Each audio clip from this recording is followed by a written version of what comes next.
안녕하십니까, 임원주 목사입니다. 사랑침례교회 정동수 목사가 사도신경 왜 안 하는가 라고 하는 동영상을 올렸습니다. 이 동영상에 앞에 28분 정도는 정동수 목사의 역사관, 교회관 이러한 부분에 대해서 할애를 하고, 뒤에 후반부에 약 28분 정도서부터 사도신경의 문제점들을 지적하고 있는 내용입니다. 그러니까 정동수 목사가 사도신경을 어떻게 생각하고 있는지에 대한 구체적인 설명은 20분 정도 분량입니다. 지금까지 제가 제작한 3편의 동영상은 앞에 정동수 목사의 역사관과 교회론이 어떤 문제점을 가지고 있는가, 그 진술이 어떤 내용을 함의하고 있는가를 살펴보았다면, 이제부터는 사도신경에 대한 관점들을 살펴보고자 합니다. 사도신경을 반대하는 이유를 밝힌 동영상에 그 역사와 교회 관점을 설명하는 데에서 사도신경을 반대하는 이유로 넘어가는 부분에 등장하는 아주 짧은 대목인데, 일단 한번 여러분 들어보시겠습니다. 하나님이 허락해 주신 양심의 자유를 지킬 수 있는, 그래서 영혼의 자유를 허락해 주는 그런 교회, 이런 교회가 이 땅에 뿌리를 내려서, 그래서 우리뿐만 아니라 종교 때문에 고생하는 많은 그런 성도들, 우리 다음 세대들, 그 세대들이 정말 하나님 안에서 영과 진리로 자유롭게 예배드릴 수 있는 그런 교회를 저와 여러분이 이제 만들어야 됩니다. 여러분은 이 짤막한 진술을 어떻게 들으셨습니까? 굉장히 그럴듯하다고 들으셨습니까? 이런 뜻입니다. 지금 여러분들은 양심의 자유를 지킬 수 있는 교회가 없다는 뜻입니다. 영혼의 자유를 허락해주는 그런 교회가 없다는 겁니다. 지금 여러분들은 종교 때문에 고통을 당하고 있는 성도들입니다. 그래서 이제 이 사랑침례교회 정동수 목사와 그 추종자들이 그런 양심의 자유가 있는 그런 교회를, 자유교회를 이제 세우고 뿌리를 내리도록 해야 한다는 겁니다. 이제. 이렇게 말하는 건 뭘 전제하냐면은 정동수 목사와 그 교회 성도들, 그 노선을 추구하는 그 몇 개의 교회들을 제외한 다른 사람들은 자유독립교회가 아니라 국가교회를 다니면서 고통을 당하고 있고 양심의 자유에 억압을 당하고 있다라는 얘기입니다. 여러분 그렇습니까? 자유롭게 예배를 드리지 못합니까? 여러분은 강제로 교회에 다니고 있고, 만일에 순응하지 않으면 여러분 잡혀갑니까? 벌금을 냅니까? 그런데 그렇다라고 사실상 전제하고 이제 자유독립교회를 이 땅에 세워야 된다라고 얘기하고 있는 겁니다. 이상하죠? 아무튼 저는 그렇게 들었습니다. 시대착오, 지금 아직 국가교회의 탄압을 받고 있는 16세기, 17세기 종교개혁 시대의 종교개혁가들과 같은 시대를 지금 우리가 살고 있는가? 장로교, 심지어 천주교, 심지어 감리교 이런 사람들, 그 교인들 강제로 다니고 있는 겁니까? 이건 인식의 오류입니다. 자유민주주의가 실현되고 있는 이 세상에서 우리 한국의 기독교 신자들은 심지어 이단 종파를 다니는 사람들, 어떤 정치적 탄압을 혹은 시민권에 있어서 어떤 불이익을 당하고 있습니까?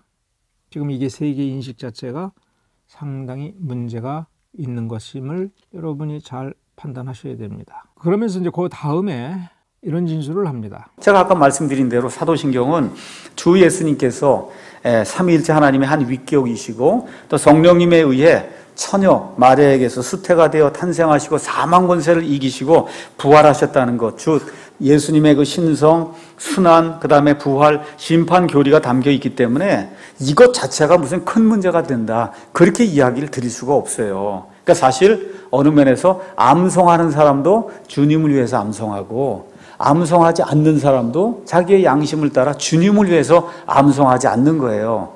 그러니까 넌 암송하니까 잘못됐고 우리는 암송하지 않으니까 잘한다, 그렇게 판단할 수 있는 이와 같은 내용은 아니라는 걸 제가 분명히 여러분에게 먼저 말씀을 드립니다. 그러니까 사도신경을 외우느냐 외우지 않느냐를 가지고 이단이냐 이단이 아니냐를 따지는 게 문제가 되는 거지.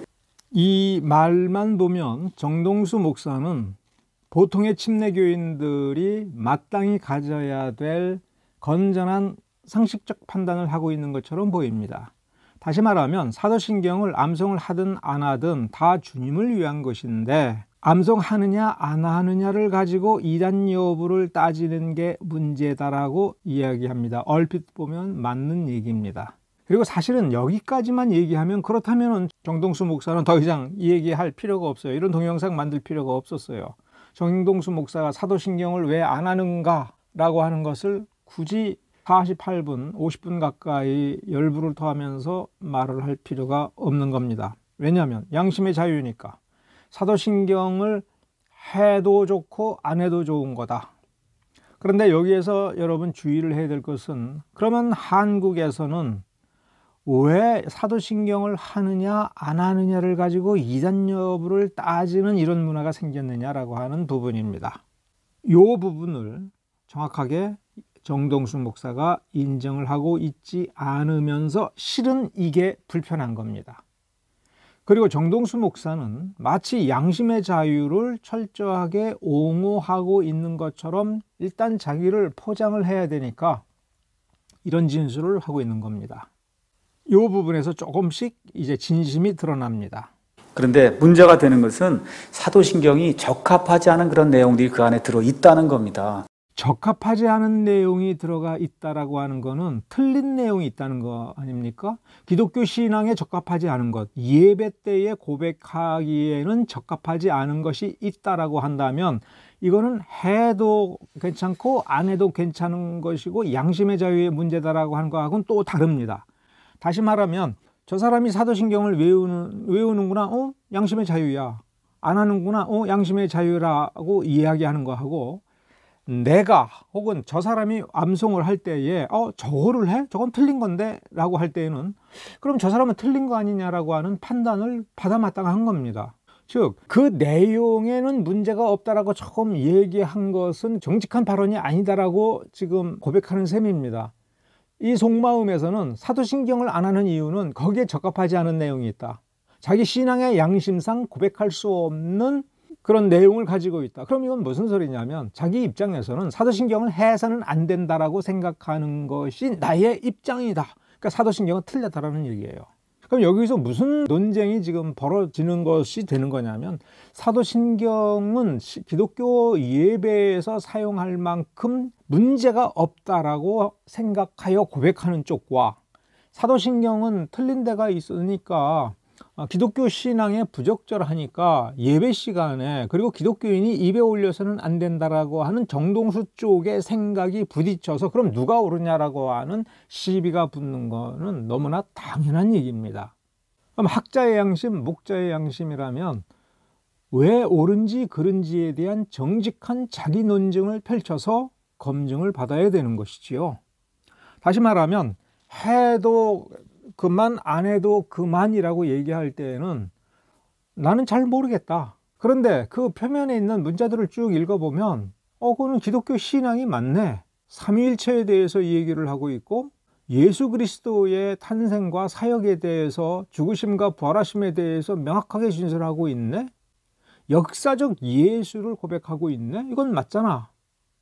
신학적으로 깊이 들어가는 거는 난 모르겠지만 이 진술은 맞다. 그런데 이거는 나는 못 믿겠다. 그러면 난 못 믿겠으니 못 받아들이겠으니 기독교 신앙 양심에 부대끼니 나는 안 하겠다. 그러면 어떤 게 진짜 기독교 입장이냐? 이것을 논의해야 되는 거죠. 그러면 적합하지 않은 내용이 있다 그러면 처음부터 얘기를 해야죠.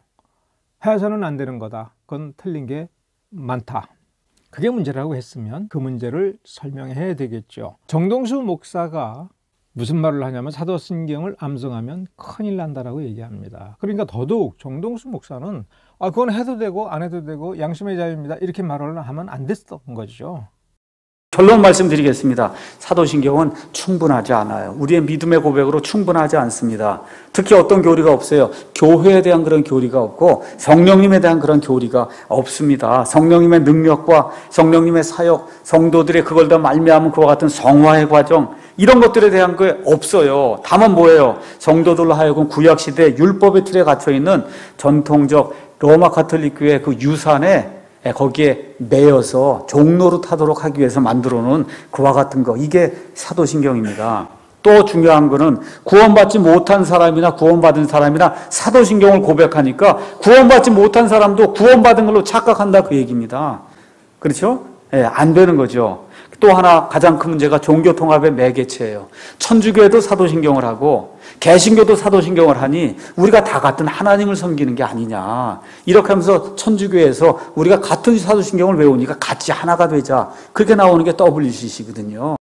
지금 이 네 가지 주장을 했는데 하나하나를 구체적으로 심각하게 다룰 만큼 어떤 정제되고 내용이 알찬 어떤 반대론이 아닙니다. 아주 허접하게 이를 데가 없는 것이지요. 문제는 이런 사고방식을 가질 수 있다라고 하는 그 멘탈리티, 정신구조가 상당히 문제가 됩니다. 음모론에 많이 빠져 있는 사람들이 이런 말에 쉽게 넘어가고 이런 말에서 헤어나질 못합니다. 구체적으로 말씀을 드리면 이 사람이 처음 얘기한 사도신경은 충분치 않다, 교리가 충분치 않다, 예를 들면 성령론이 빠지고 교회론이 빠졌다, 그 사도신경의 마지막 부분을 모르는 겁니다. 모르는 거예요. 그리고 왜 사도신경을 예배 시간에 고백을 하는지 전혀 고려하지 않는 겁니다. 그리고 사도신경을 외우면 천주교회의 종노릇을 하게 된다. 이게 말입니까? 우리 한국의 장로교인들, 그 다음에 침례교인들 가운데 상당히 많은 수가 사도신경을 고백을 합니다. 근데 그들 가운데 천주교회에 종노릇하거나 천주교회가 시키는 대로 뭐하고 그래서 인생을 팔아넘기는 그런 사람들이 있습니까? 사도신경을 외우기 때문에 천주교로 다시 이렇게 빠져들어가는 그런 사람이 있습니까? 그런 사람은 없습니다. 그리고 사도신경을 암송하는 것, 예배의 전제는 구원받은 이들을, 그리고 구원을 전제로 하여 하나님의 말씀을 듣는 겁니다. 물론 전도 설교가 있을 수 있습니다. 불신자들을 불러 모아서 설교할 때가 있습니다. 그럴 때에 이 사도신경을 외우면 당신 구원받은 걸로 확신해도 됩니까? 이렇게 말하는 목사가 단 한 사람이라도 있습니까? 아무도 없습니다. 성경을 읽어서 구원을 받는 겁니다. 그러면 성경을 읽을 때에 불신자가 불신의 마음으로 읽다가 깨우침을 얻을 수가 있습니다. 구원받을 수 있습니다. 자신의 부족함을 발견할 수가 있습니다. 사도신경을 읽으면서 구원받은 줄로 착각하게 되는 일은 없습니다. 기독교는 이걸 믿는구나, 이런 생각을 하게 되는 거죠. 사도신경 때문에 종교통합이 이루어진다라고 어떤 누구도 전제한 적이 없습니다. 불교 승려가 사도신경을 암송하고 목탁으로 두들기면 그 사람이 기독교인이 된다라고 생각하는 사람은 아무도 없습니다. 근데 왜 정동수 목사는 그렇게 생각을 하고 그게 무서워서 사도신경을 외우면 큰일 난다는 식으로 이 얘기를 합니까? 이유는 없이 지금 협박을 하고 있는 것과 마찬가지 발언을 하고 있는 거죠. 그래서 인천 교구장의 최기관 주소는 뭐라고 얘기하느냐? 최기상, 사도신경은 그리스도교 신앙의 젖줄이라는 거, 그냥 이것만 암송하면 그냥 젖이 쭉쭉 나온다는 거예요. 이것으로 많은 이들의 신앙이 잉태가 되고 성장되고 유지된다는 거예요. 이런 교회에 속하면 안 되는 겁니다. 여러분, 사도신경 많이 외우니까 신앙이 유지가 되고 성장이 되고 구원이 되고 이런 교회, 그건 카톨릭 교회지. 카톨릭 교회에서 나온 개신교회지. 우리 자유독립교회. 사도신경을 외워서 신앙이 유지된다라고 어떤 개신교인이 생각을 합니까? 그렇지 않습니다. 사도신경을 외우면 천주교로 그 뿌리로 돌아갑니까? 그렇지 않습니다. 특히 말세를 맞아서 천주교회를 중심으로 종교 통합이 일어나고 있어요. 우리가 다 같이 하나님 믿는 거 아니냐. 마더 테레사의 표현에 따르면 산에 올라가는 거 정상에 가는 길이 많지 않냐. 힌두교 해도 사도신경 외우고 유대교와도 사도신경, 그리스도 해도 사도신경만 다 외우면은 그러면 다 가서 같이 만난다는 거거든요. 이런 일은 우리가 수용할 수 없다는 거죠. 그래서 사람이든 기관이든 뿌리에서 벗어나는 게 불가능해요. 한국의 대부분 교회는 개신교회예요. 개신교회의 뿌리는 어디라 그랬어요? 천주교예요. 그래서 천주교에서 벗어나는 게 어려운 거예요. 그래서 다 어디로 돌아가야 다시? 천주교로 돌아가는 거예요. 우리는 그럴 수 없다는 겁니다. 우리는 돌아가면 어디로 돌아가야 되나? AD 30년에 우리 예수님이 세우겠다 해서 그 교회, 우린 돌아가면 최대 거기까지 돌아가는 거지. 그거 다른 데 돌아가서는 안 된다는 거죠. 정동수 목사는 AD 30년으로 돌아가야 된다고 얘기하고 있습니다. 그러면 어떻게 돌아가야 됩니까? 어떻게 하면 돌아갈 수 있는지를 구체적으로 밝히고, 그 다음에 AD 30년이 가장 순수한 교회고 우리가 돌아가야 될 지점이라면 그러면 AD 30년에 그들은 무엇을 어떻게 믿고 있는지 그 순수한 결정을 모범으로 제시를 해야죠. 천주교회든 동방교회든 우리 개신교회든 특히 이 서방교회 AD 1054년에 동방교회와 서방교회가 분리될 때에 그 서방교회를 라틴교회라고, 왜냐하면 라틴어권이니까, 그래서 라틴교회로 11세기서부터 쭉 지내오다가 16세기 후반에 로마 카톨릭과 개신교가 서로 나뉘어진 겁니다. 이런 신앙 전통을 가졌을 때에 서로 다투고 많은 문제를 겪지만 우리가 잊지 말아야 될 것은 성경을 어떻게 믿는 것이 기독교인이냐. 기독교라고 하는 타이틀을 가졌을 때 다른 모든 것이 서로 옳고 그른 거라고 막 싸울 수는 있으나 도저히 싸울 수 없는, 기독교인이라면 도저히 싸울 수 없는 전체 전 세계 당시에 알려져 있는 모든 곳에 있는 모든 교회의 대표자들이 모여서 우리의 공통신앙은 이거고 이것이 우리 신앙의 가장 근본적 기초다라고 합의된 그것이 뭐냐 이거예요. AD 30년에 그렇게 합의할 수 있는 것이 뭐냐라고 할 때 사도신경인 거예요. 사도신경을 암송하면 정통이고 사도신경을 반대하고 암송하지 않는 것은 이단이다라고 하는 한국에 왜 이런 풍토가 생겼느냐. 한국에 들어온 대부분의 이단들, 그리고 한국에서 생겨난 대부분의 이단들은 삼위일체를 거부하는 거예요. 이것은 서구 역사에서도 마찬가지입니다. 가장 근본적이고 중요한 이단들은 삼위일체를 변질시키고 이상하게 만들거나 거부를 한 거예요. 사도신경을 한마디로 얘기하면은 삼위일체를 고백을 한 겁니다. 정동수 목사가 사실 자신의 동영상에서 사도신경은 AD 750년에 만들어진 거다라고 얘기를 합니다. 정확한 내용은 750년경에 오늘날과 같은 형태의 라틴어 완성본이 750년에 나타난 걸로 보는 겁니다. 그 이전까지는 이 완성본으로 가면서 조금 변화되고 다듬고 하는 과정이 있어요. 그러니까 사도신경을 그래서 정동수 목사는 천주교회가 만들었다 이렇게 얘기를 하는데, 천주교라고 하는 로마 카톨릭은 16세기에 만들어진 겁니다. 그러니까 로마 카톨릭의 신앙 고백, 표준 신앙 고백은 1564년경에 작성된 트렌트 카테키즘, 트렌트 신앙 고백에서 그 문서를 기준으로 해서 그대로 하는 게 로마 카톨릭이에요. 750년, AD 750년으로부터 보면은 거의 900년이죠. 900년 뒤에 로마 카톨릭이 나온 겁니다. 그것은 이제 뒤를 본 거고요. 그럼 앞을 보면 왜 AD 750년이냐라고 할 때, 동방교회와 서방교회가 갈라질 때에 11세기에 혹은 그 이후에 동방교회는 그때까지도 그리고 오늘날까지도 AD 325년에 작성된 니케아 신경을 고백을 합니다. 그러니까 니케아 신경의 주 내용은 니케아 공의회가 모이게 된 결정적인 원인인 아리우스가 예수 그리스도가 처음부터 하나님 혹은 하나님이 오셨다라고 하는 것을 거부를 하고, 나사렛 예수는 본래 사람으로 태어난 보통 사람인데 나중에 변화되어 신이 되었다라고 얘기하는 것에서 기독교인은 위기감을 느낀 겁니다. 아주 심각한 위기감. 뭐냐면 삼위일체가 깨지는 거예요.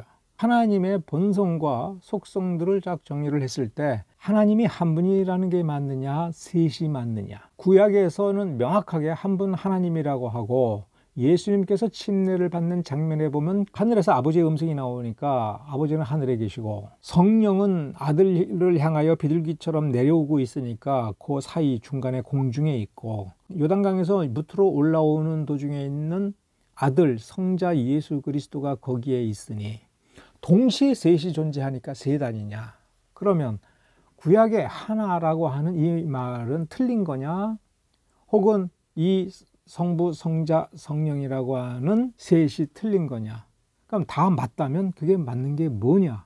그러면 아버지와 아들과 성령은 본질상 어떤 관계가 있느냐, 이거를 설명해내는 최대한의 내용 이해를 해야죠. 집요하게 노력을 해서 삼위일체가 맞다, 이렇게 고백을 해야 된다라고 한 게 니케아 신경입니다. 그러니까 니케아 신경은 삼위일체를 고백하고 역사적 예수와 원래 하나님이신, 원래 말씀이신 영원한 하나님인 제2격의 신성, 로고스라고도 할 수 있는 그분의 본질과 특성, 관계성, 이것들을 최대한 압축하고 요약하고 명료하게 선언한 거죠. 콘스탄티노플 공의회라든가 이후에 칼케돈까지는 이 니케아 공의회가 맞다, 틀린 것 없이 정확히 맞다라고 하는 거를 확증해 들어가는 작업을 계속해서 맞다 확인을 한 겁니다.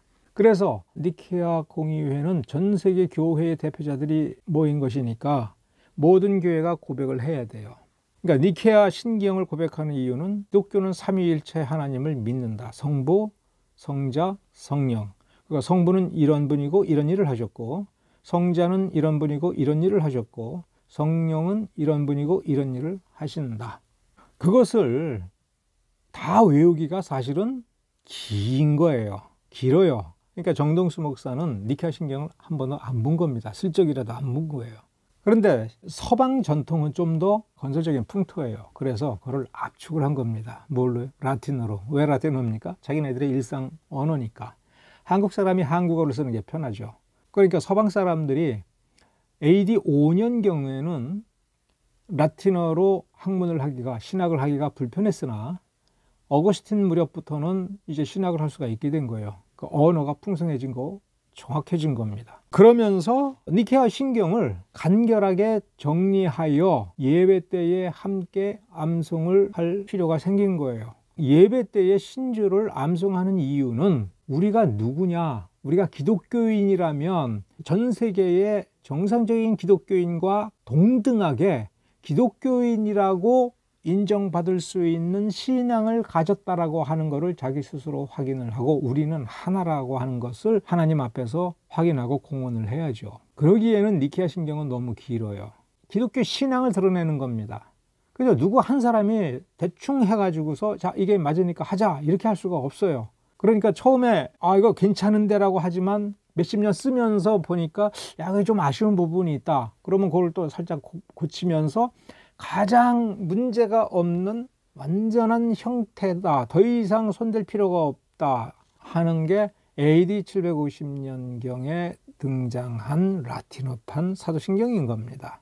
왜 이름을 사도신경이라고 했느냐? 무슨 전설 때문에 아닙니다. 12사도가 돌아가면서 한마디씩 한 거를 모았다. 이건 전설이고 그냥 하는 얘기고 간단합니다. 복음서에서 예수님께서 제자들에게 가르치고 그 제자들과 교분을 나누고, 특히 우리가 신약 성경에 사도 바울은 이방인의 사도로서 예수님께서 나중에 특별하게 선택을 한 사도 아닙니까? 그러니까 신약 성경에서 사도들의 AD 30년 사도들의 신앙과 사도신경은 일치한다라고 확인을 한 겁니다. 그 확인하는 방법은 간단해요. 신약 성경 읽어보면 됩니다. 이 사도신경은 만들어진 것은 AD 750년이라 할지라도 AD 30년 전후를 한 예수님과 사도들이 함께 공유한 신앙의 가장 기본적인 틀이다라고 하는 것을 우리는 그렇게 인정하고 고백하는 겁니다. 그럼 여기에 대해서 정동수 목사가 아무리 허접한 반론을 했더라도 자기 나름대로 AD 30년으로 돌아가자라고 얘기를 했으면, 그러면 그때 사도들이 무엇을 어떻게 믿었는가를 압축하고 요약하고 정리해보라 이거예요. 그러니까 우리가 항상 주의를 해야 될 것은 니케아, 콘스탄티노플 이런 종교회의에서 신조를 만들고 정통이냐 이단이냐를 나눈 것에 대해서 불편한 마음을 가진 사람들이 뭘 모르거나 잘못된 관념을 가져서 그런 경우도 있지만, 그 관념의 뿌리를 찾아보면 삼위일체론을 반대하는, 삼위일체론을 거부하는 이단 종파의 영향이 매우 크다 하는 겁니다. 반기독교 진영의 영향력이 매우 크다 하는 겁니다. 성경을 읽어보고 아버지와 아들과 성령을 고백할 때에 머릿속에 셋이 있기는 그냥 하나지. 하나님은 하나인데 아버지로 왔다가 아들로 왔다가 성령으로 왔다가 그런 거지 뭐. 자, 이런 식으로 얘기할 때 기독교 신앙은 뭐가 되느냐. 왜 꼭 삼위일체를 믿어야 되느냐. 그러니까 믿기 싫으면 기독교 안 하면 되는 겁니다. 그런데 초대교회에서부터 2000년 동안 기독교는 누가 뭐래도, 그리고 무산 공격을 받아서 생각해보고 또 생각해보았지만 삼위일체가 맞다. 삼위일체를 거부하는 건 기독교인이 아니다. 기독교인이라면 당연히 삼위일체를 고백을 해야지. 그러니까 삼위일체를 예배 시간에 고백을 함으로써 예배를 시작한다라고 하는 것은 우리가 이렇게 믿습니다. 우리가 이렇게 믿는 사람이니까 이렇게 교회에 왔습니다. 우리가 추구하는 모든 신학과 교리는 이 삼위일체 교리의 밑바탕 위에 서 있고, 이 삼위일체 교리의 울타리 안에 있고, 이 삼위일체 교리에 부합하는 것입니다. 이게 정통입니다. 사도신경을 거부하는 것은 나는 정통 아닙니다 라는 얘기예요. 그러면서 물론 나는 통일교입니다. 그러면 그래요? 그러면 뭐 반대하세요. 우리 이렇게 얘기하겠죠. 이 한국의 침례교인들은 교회의 역사와 뿌리를 생각을 하고 이단으로부터 교회를 지킨다라고 생각하는 사람들은 단호하게 사도신경을 옹호하고 예배 시간에 고백해 왔습니다. 그 점을 여러분 생각을 하셔야 됩니다. 오늘은 여기까지 하겠습니다. 감사합니다.